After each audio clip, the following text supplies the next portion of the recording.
আচ্ছা, এখানকার পুজো কবে কবে হয়? এখানকার পুজোটা বছরে একবার হয়, বাৎসরিক পুজোটা। আর এমনি প্রতিদিন নিত্য পুজো তো হয়ই। আর এই পুজোটা সাধারণত চৈত্র মাসের দ্বিতীয় শনিবার পুজোটা হয়।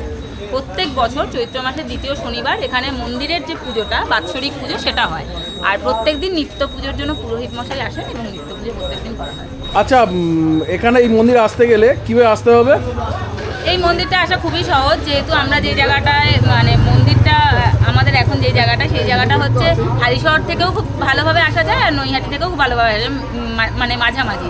তো হালিশহর থেকে মানে আসার সুবিধা, হালিশহর স্টেশন থেকে রেল বাউন্ডারি রোড ধরে দুর্বার ক্লাবের মোড়ে এসে ওখানে যে কাউকে জিজ্ঞেস করলেই শীতলা মন্দির দেখিয়ে দেবে। তো দুর্বার ক্লাবের মোড় থেকে একটুখানি পরের মোড়টাই হচ্ছে শীতলা মন্দিরের মোড়।